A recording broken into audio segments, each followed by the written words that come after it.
주시죠. 예. 예. 예, 금융위원장 후보자의 경우에 있어서는 경제금융비서관에 재직할 때 레고랜드 사태를 계기로 해서 발생한 그 PF 사태 문제 해결을 할 때 미봉책으로 일관하다가 무려 50조가 넘는 자금이 투입되게 만들고 또 공기업들이 공사채 발행들이 사실상 장기간 중단되게 만들고 지금은 그 민간 기업의 경우에 있어서는 아예 회사채 발행 자체가 되지 않아서 건설 경기에도 상당한 영향을 준 그런 대규모의 실정이 있었습니다. 그 실정에 대해서 책임자로 있었던 분인데 그 인사청문회 과정에서도 그 부분에 대해서 전혀 반성하지 않았고 잘못을 인정하지도 않았습니다. 또 기재부 1차관으로 있으면서도 세입을 담당하는 사람 책임자인데도 불구하고 그 세입에 있어서 56조나 어마어마한 펑크를 냈었고 또 법인세 감면 등의 많은 부자 감세 정책을 추진해서 세수 펑크의 규모를 더 확대하는 데 영향을 줬는데도 그 점에 대해서 자신의 잘못을 인정하지 않고 반성하지도 않았습니다. 올해의 경우에 있어서도 계속된 그런 후유증으로 상당한 세수 펑크가 예상이 되는 그런 상황에 있습니다. 이런 점에 대해서도 본인은 올해는 전혀 세수 펑크가 발생하지 않을 것이다 이렇게 장담을 하면서 이러한 문제들에 대해서 제대로 반성하는 모습들을 보이지 않았습니다. 자신이 맡은 책임의 영역에 있어서도 대규모의 실정들을 발생을 시켰고 그 실정에 대해서도 구체적인 원인 분석이나 반성을 하지 않는 그런 상태 속에서 다른 또 금융위원회라는 그 직의 책임을 맡는다는 것들은 저는 어불성설이라고 생각을 하고 더더욱이 우리 지금 자영업 사태 문제라든가 가계부채 문제라든가 이런 걸 대응하는 데 있어서도 이걸 재정으로 대응할 거냐 아니면 그 금융을 더 지원해서 부채를 늘리는 방식으로 지원할 것이냐에 있어서는 상당히 모순되는 정책이 될 수도 있는데 금융위원회 위원장으로서 가계부채 관리나 자영업자 부채 관리에 더 충실해야 될 사람들이 주로 이 재정 정책을 담당하던 기재부 쪽에서 온다는 것들은 모순된 행정이 발생밖에 없는 그런 상태. 네. 예, 우리 박상현 의원님. 예. 예, 서울 성북을의 김남근 국회의원입니다. 구영배 대표에게 묻도록 하겠습니다.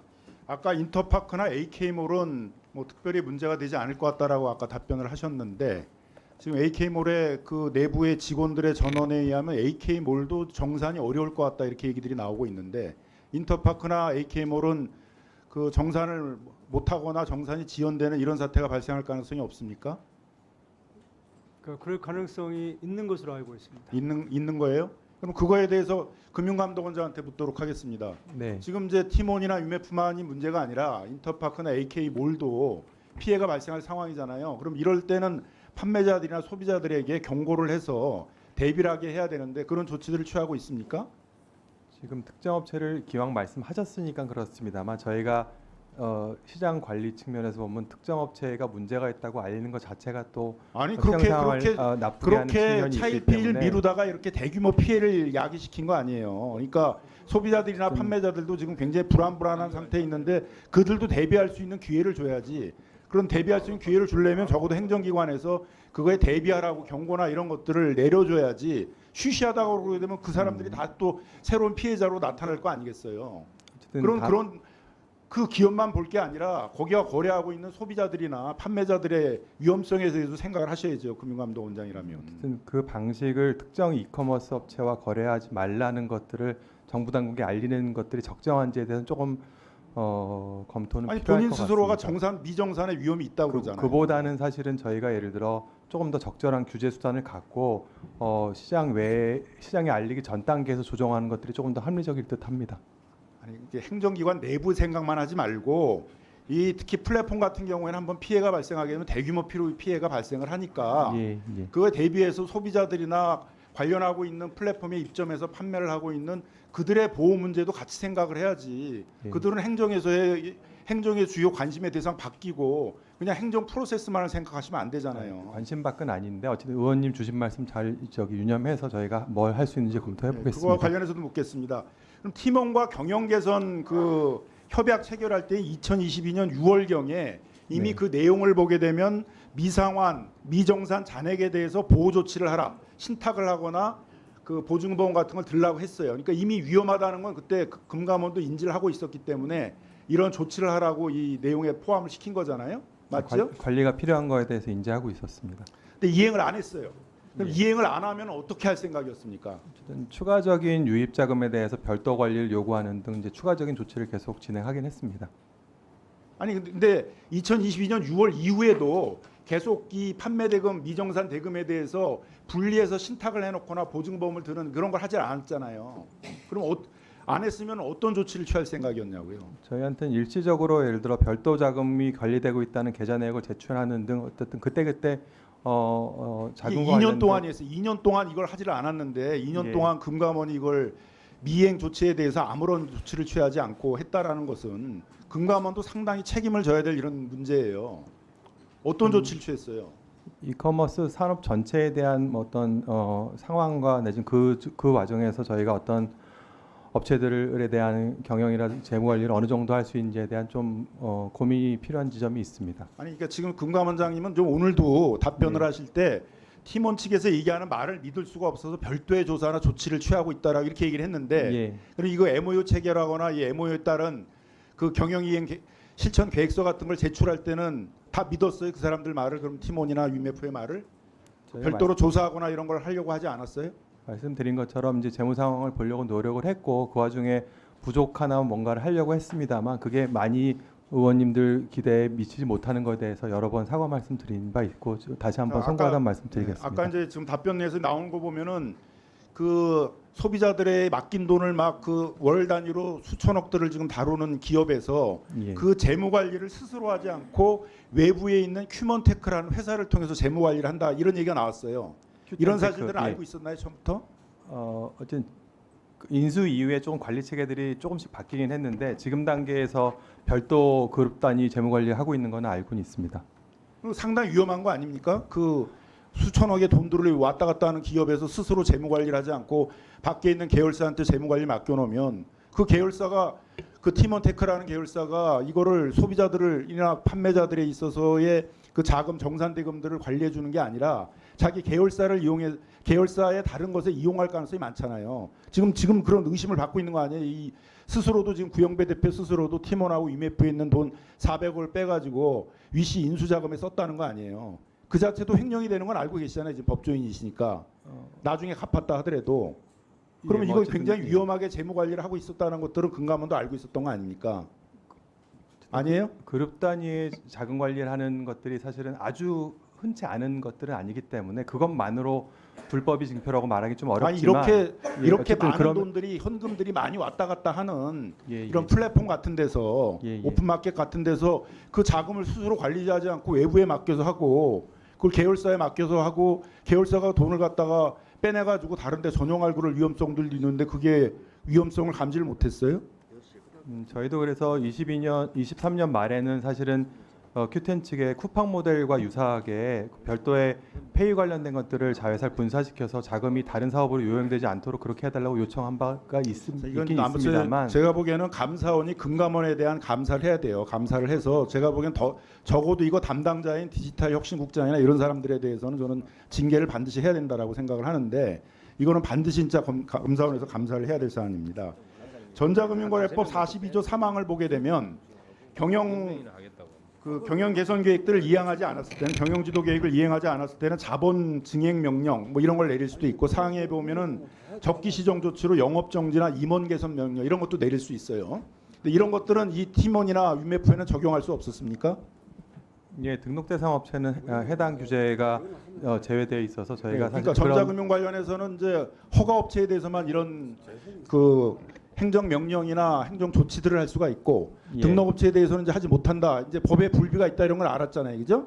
근데 적어도 등록업체라고 해도 팀원이나 유메프 같이 수천억을 다루는 그런 대규모의 등록업체에 대해서는 적어도 이런 규정이 적용되도록 입법 요구나 이런 걸 한 적이 있습니까? 아까 말씀드린 것처럼 21대 국회에서 전자금융거래법상 규제 체계에서 조금 더 강한 규제 수단을 달라고 저희가 요청한 바는 어쨌든 이행을 하지 않고 있는데 이행을 하지 않은 경우에는 뭐 영업 정지를 시키든 뭐 적기 시정 조치를 쓰고 그러니까 등록 대상 업체에 대해서 좀 강한 규제 권한을 달라고 저희가 요청한 적은 있는데 저희가 충분히 강하게 입법부에 요청을 못한 잘못은 있습니다. 예. 네, 수고하셨습니다. 이어서 존경하는 김병기 의원님 질의해 주시기 바랍니다. 예, 공정거래위원장님에게 좀 물어보도록 하겠습니다. 네. 티몬이나 위메프 등의 그 배송 업무들은 그 큐텐그룹의 큐익스프레스라는 배송 업무 회사가 담당하고 있는 것은 알고 있죠. 네. 그리고 나스닥에 상장해서 큐텐그룹에서 키우려고 했던 회사도 바로 이 큐익스프레스라는 이 회사를 키우고자 했던 거잖아요. 네. 그래서 이제 위메프나 티몬이 적자 회사인데도 큐텐이 그 적자 회사를 인수하려고 했던 거는 자신들이 키워서 나스닥에 상장하려고 하는 큐익스프레스의 배송 업무를 일감을 몰아주기 위해서 할 측면이 있었단 말이에요. 기업결합 심사를 할 때 이렇게 큐익스프레스라는 그 배송회사의 일감을 몰아주기 위해서 티몬이나 위메프와 같은 적자 기업을 인수하려고 했던 그런 점에 대해서는 한번 조사를 해봤습니까? 뭐 제가 그 조사에 뭐 관여하지 않았기 때문에 구체적인 내용은 뭐 알지 못합니다만. 그러면 그 뒤라도 네. 티몬이나 그 위메프 같은 회사가 자신의 네. 배송 업무를 그 계열사인 그 큐익스프레스의 일감을 몰아주는 행위들은 부당 지원 행위에 해당될 수 있는 건데 불공정 행위로 조사를 해볼 계획은 갖고 있었습니까?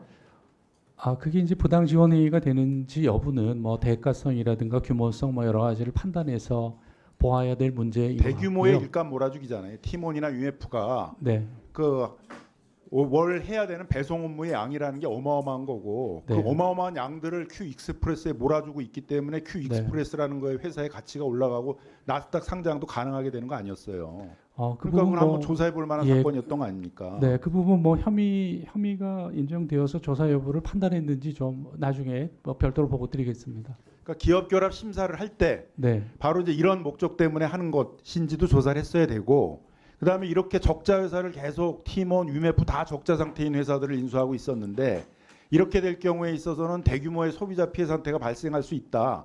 이런 점은 경쟁 제한성 측면에서도 한번 조사해 볼 필요가 있었던 것인데 기업 결합 심사를 할 때 이런 것도 고려를 해봤습니까? 뭐 시장 점유율이라든가 뭐 경쟁 상황이 그러니까 이런 경쟁 제한성을 그렇게 기계적으로 판단을 하다 보니까 이런 네. 소비자 피해나 이런 점들을 고려를 못한 거 아니에요.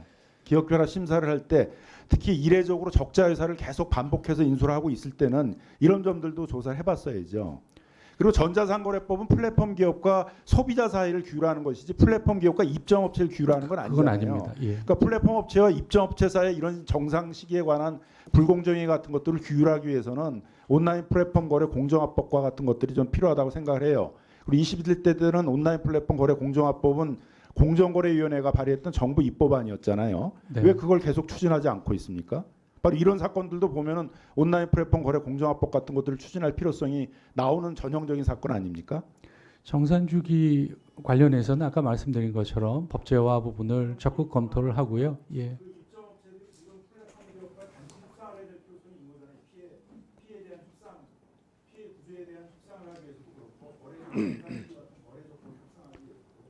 그런 걸 하기 위해서는 플랫폼과 지금 입점업체 사이를 규율하는 그런 법이 없잖아요. 그러니까 플랫폼 거래 공정화법 같은 것도 필요한 거죠. 예, 뭐 일단 오늘은 뭐 정산주의 관련해서 그 적극적인 입법 검토는 말씀을 드리고요. 나머지 사항에 대한 입법 여부나 방식은 또 추후에 별도로 검토하고 또 말씀 나누도록 하겠습니다. 네, 수고하셨습니다.